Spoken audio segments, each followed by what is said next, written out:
ಒಬ್ಬ ರೈತ ತನ್ನ ಜೀವನದ ಸಂಪೂರ್ಣ ಉಳಿತಾಯವನ್ನ ಹೂಡಿಕೆ ಮಾಡಿ ಒಂದು ಡೈರಿ ಫಾರ್ಮಿಂಗ್ ನ ಸ್ಟಾರ್ಟ್ ಮಾಡ್ತಾನೆ. ಅಲ್ಲೋ ಇಲ್ಲೋ ಸಾಲ ತಗೊಂಡು ಒಂದು 2 ಹೆಚ್ಚು ಹಾಲು ಕೊಡುವ ಹಸುಗಳನ್ನ ತಗೊಂಡ್ ಬರ್ತಾನೆ. ಆಮೇಲೆ ಯೋಚನೆ ಮಾಡ್ತಾನೆ, ಇನ್ ಮುಂದೆ ನನ್ನ ಇನ್ಕಮ್ ಕಂಟಿನ್ಯೂಸ್ ಆಗಿ ಸ್ಟಾರ್ಟ್ ಆಗುತ್ತೆ ಅಂತ. ಆದ್ರೆ ಕೇವಲ 1 ವರ್ಷದ ನಂತರ ಹಾಲಿನ ಉತ್ಪಾದನೆ ಕಡಿಮೆ ಆಯ್ತು, ಖರ್ಚುಗಳು ಜಾಸ್ತಿ ಆಯ್ತು, ಫಾರ್ಮ್ ನಲ್ಲಿ ಸಂಘರ್ಷ ಸ್ಟಾರ್ಟ್ ಆಯ್ತು. ಹಾಗಾದ್ರೆ ತಪ್ಪೇನಾಯ್ತು? ಹಸುಗಳು ಸರಿಯಾಗಿರ್ಲಿಲ್ವಾ? Feed management ತಪ್ಪಾಗಿತ್ತಾ? ಅಥವಾ ಫಾರ್ಮಿಂಗ್ ಪ್ಲಾನಿಂಗ್ ತಪ್ಪಾಗುತ್ತಾ? ನಿಜ ಏನಂದ್ರೆ 90% ಡೈರಿ ಫಾರ್ಮರ್ಸ್ ಇದೇ ತಪ್ಪುಗಳನ್ನ ಮರುಕಳಿಸ್ತಾರೆ.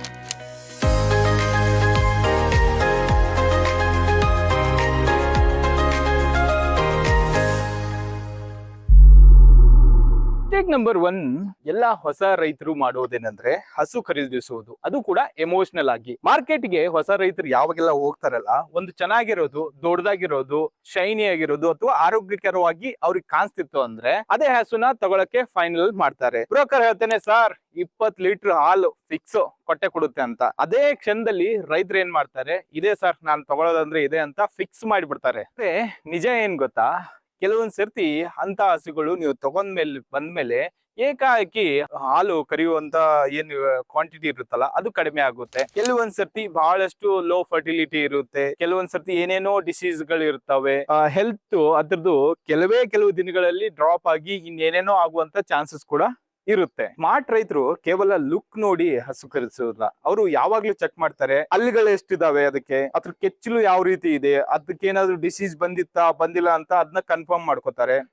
ಮತ್ತೆ ಇದು ಎಷ್ಟನೇ ಸೂಲಿನ ಹಸು ಇದೆ ಅಂತ ಅದನ್ನು ಕೂಡ ಕನ್ಫರ್ಮೇಶನ್ ತಗೋತಾರೆ.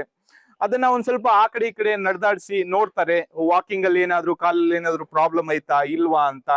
ಆಕ್ಚುಲ್ ಆಗಿ ಮುಂದೆ ನಿಂತು ಹಾಲು ಕರೆದು ಎಷ್ಟು ಹಾಲು ಬರುತ್ತೆ ಅನ್ನೋದನ್ನ ಕನ್ಫರ್ಮೇಶನ್ ಮಾಡ್ಕೊಂಡ್ ಮೇಲೆ ಮಾತ್ರ ಹಸುಗಳನ್ನ ನೀವು ತಗೋಬೇಕು.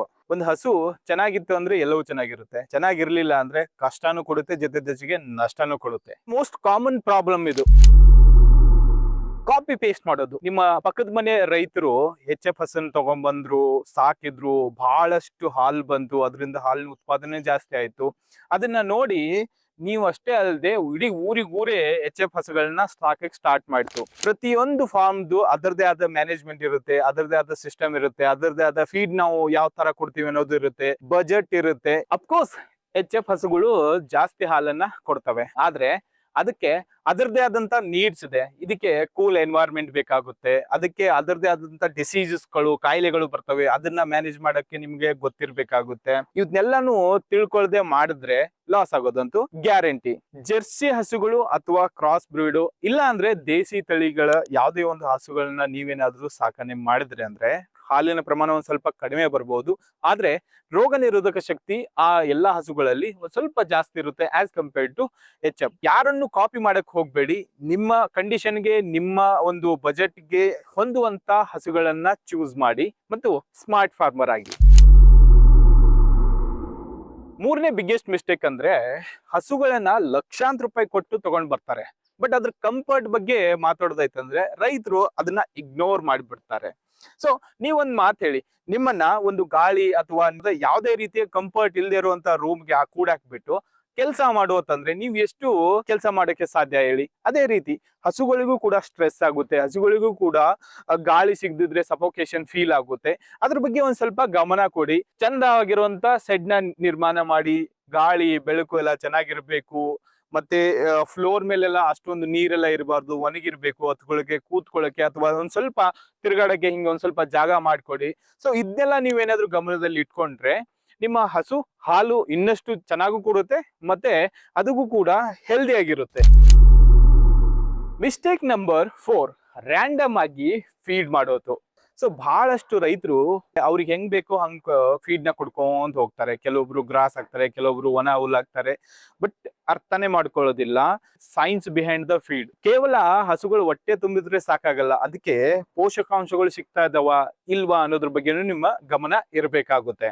ಮತ್ತೊಂದು ಶಾಕಿಂಗ್ ಟ್ರೂತ್ ಏನ್ ಗೊತ್ತಾ ನಿಮ್ಗೆ, ರಾಂಗ್ ಫೀಡ್ ನೀವು ಕೊಟ್ಬಿಟ್ಟು ಹೆಚ್ಚು ಹಾಲು ಬರುತ್ತೆ ಅಂತ ಊಹೆ ಮಾಡೋದು ತಪ್ಪಾಗ್ಬಿಡುತ್ತೆ. ಮತ್ತೆ ಹಸುವಿನಲ್ಲಿ ಇಮ್ಯುನಿಟಿ ವೀಕ್ ಆಗ್ಬೋದು, ಹಂಗಾದ್ರಿಂದ ಫರ್ಟಿಲಿಟಿ ಕೂಡ ಡ್ರಾಪ್ ಆಗುತ್ತೆ. ಇಂಥ ಎಲ್ಲ ಪ್ರಾಬ್ಲಮ್ಗಳು ಬರಕ್ ಸ್ಟಾರ್ಟ್ ಆಗುತ್ತೆ.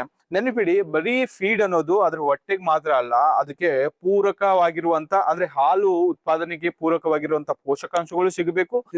ಜೊತೆಗೆ ಹಸುವಿನ ಆರೋಗ್ಯಕ್ಕೂ ಅದು ಹೆಲ್ಪ್ ಮಾಡಬೇಕು. ಅಂತ ಫೀಡ್ ನ ನೀವು ಕೊಡ್ಬೇಕಾಗುತ್ತೆ.